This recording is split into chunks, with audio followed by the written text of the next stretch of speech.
신천지는 세 번째로 뭐를 주장하냐면요. 예수 죽이기를 밤낮으로 공모한 공회를 일컬어 거룩한 공회라고 사도신경에서 고백하기 때문에 이거 문제가 있다라고 주장하는 겁니다. 이게 이제 빌라도의 뒷모습이고요. 이제 예수 그리스도의 고난과 관련된 영화에서 제가 캡처해온 사진입니다. 이게 사내들인 공회, 여기가 로마 군인들인 것 같고요.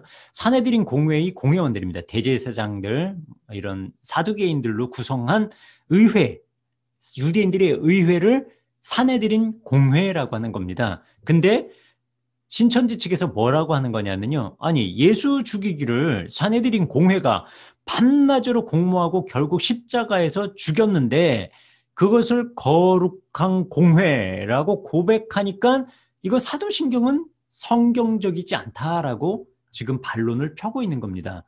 예. 이것에 대해서 반증하겠습니다. 반증이 신천지 측의 주장을 조금 더 구체적으로 살펴보겠습니다. 예수 주기를 공모한 사내들인 공회를 거룩하게 하다니, 이거 이상면 씨의 글을 갖다가 천지일보 글을 제가 좀 이렇게 편집을 했어요. 죄송합니다. 구원자 예수를 없는 죄도 죄 있다 뒤집어 씌워 죽음으로 몰고 간 당시 종교 지도자들의 모임이 결코 거룩한 공회가 될 수는 없다. 즉 사도신경에서 고백하고 있는 거룩한 공회를 신천지 측의 이상면 씨는요, 이 종교 지도 사내들인 공회랑 동일하다라고 지금 보고 있는 겁니다. 잠시만요.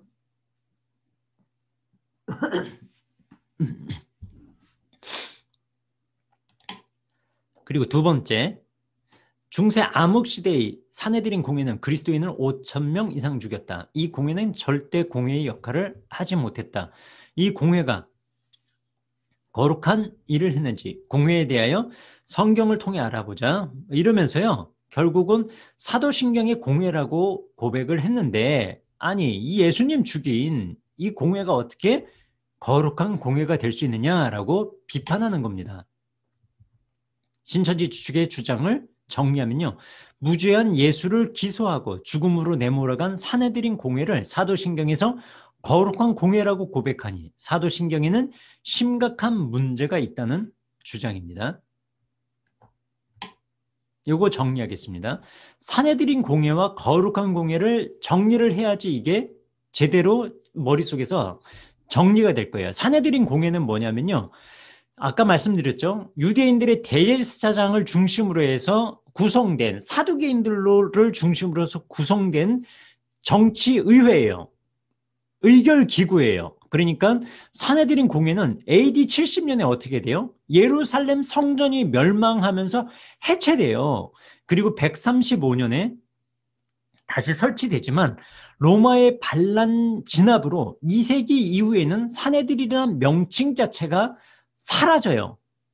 그러니까 아까 신천지 측은 뭐라 그랬어요? 2세기에 로마 가톨릭에 의해서 사도신조가 구성이 됐다 이렇게 얘기하잖아요. 근데 2세기에는 로마 가톨릭이 없었고 반대로 사내들인 공회도 어떻게 돼요? 사내들인 공회도 AD 70년 예루살렘 성전이 멸망했는데 대제사장이 뭐가 필요가 있겠어요? 예루살렘 성전이 무너져 버린단 말이에요. 예수님이 예루살렘 성전을 예언하셨잖아요. 돌 하나도 돌 위에 남기지 않고 다 무너져 내리리라라고 말씀하시고 예루살렘 성전이 무너진단 말이에요. 그러면서 사내들인 공회는 해체돼요. 근데 그 사내들인 공회가 신천지 주장으로 2세기에 사도신조가 구성이 되는데 이미 해체된 사내들인 공회라고 한다면 어떻게 사도신경을 만들겠어요? 이 말 자체도 맞지 않고요.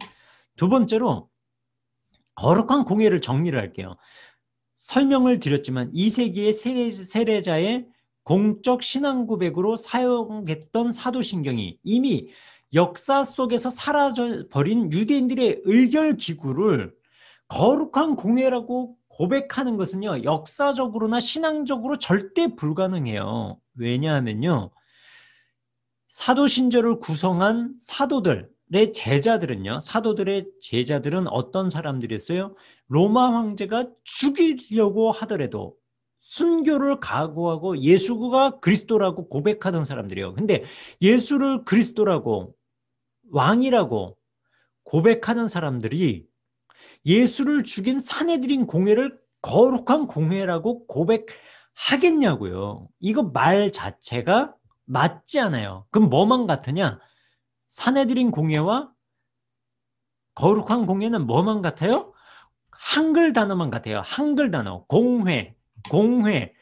요 한글 단어만 같지 둘이 똑같은 기관이 아니에요. 근데 이 단어만 같다는 이유로 신천지 측은 똑같은 곳으로 만들어 가지고요. 마치 사도신조에 고백하고 있는 사도신경에서 고백하는 거룩한 공회라는 고백을 예수 그리스도를 죽이게 만든 종교 지도자들과 대제사장 같은 서기관 바리새인 같은 그 사람들을 거룩하다라고 고백한 것처럼 왜곡하고 비판하는 거예요. 왜곡을 해놓고 비판하는 거예요. 아주 잘못된 선동이죠.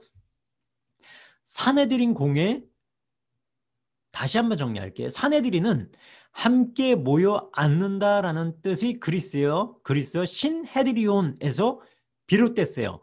그래서 대제사장들과 장로들로 구성된 유대인 의결 기구를 뜻하는 카운실에서 나온 단어입니다.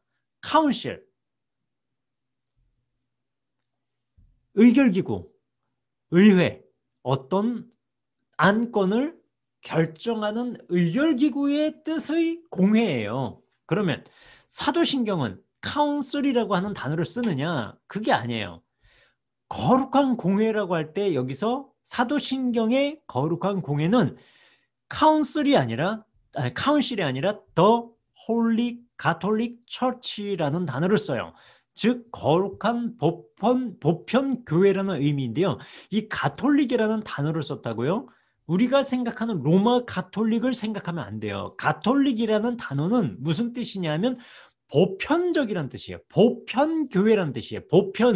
보편적이다라는 뜻이에요. 그러면 왜 사도신경에는 거룩한 공회라는 고백을 했느냐라는 거죠. 이것은 뭐냐면 사도들의 신앙을 이어받은 세계 어디서나 보편적으로 동일하게 신앙 고백을 하는 진정한 하나님의 택하신 받은 교회, 그것을 의미해요. 그게 거룩하다라는 의미이지 우리가 생각하는 가톨릭이 거룩하다라는 뜻이 아니고요. 예수 그리스도를 십자가에 못 박은 사내들인 공회가 거룩하다는 뜻도 아니에요. 이 참된 뜻도 제대로 알지 못하고 비판하고 있는 겁니다. 그래서 거룩한 공회라는 고백에는 아무런 문제가 없어요. 자, 거룩한 공적 교회라는 뜻도 돼요. The Holy Catholic Church라는 뜻은요, 거룩한 보편교회라는 뜻이에요. 거룩한 보편교회, 교회가 거룩해요?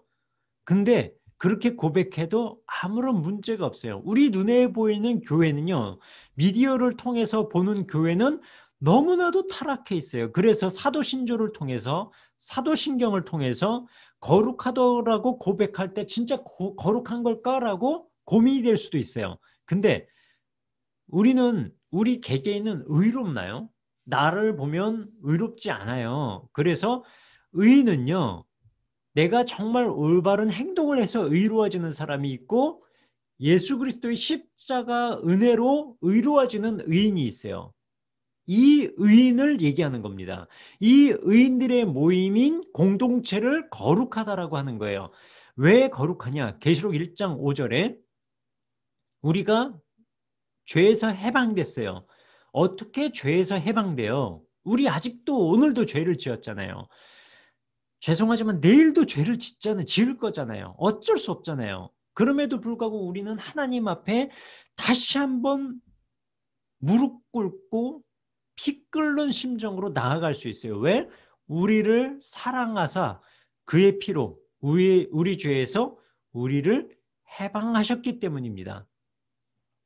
그리고 그러므로 이제 그리스도 예수 안에 있는 자에게는 결코 정죄함이 없나니 이는 그리스도 예수 안에 있는 생명의 성령의 법이 죄와 사망의 법에서 너를 해방하였기 때문입니다. 하나님이 죄를 알지도 못하신 자로 우리를 대신하여 죄를 삼으신 것은 우리로 하여금 저희 안에서 하나님의 의가 되게 하셨기 때문입니다. 그래서 이렇게 의로워진 사람들로, 즉 내 의가 아니라 그리스도의 은혜로, 그리스도의 의로움으로 의로워진 사람들이 모인 교회는 거룩합니다. 그것이 거룩하다는 고백입니다. 그래서 성경적으로 아무 문제가 없습니다.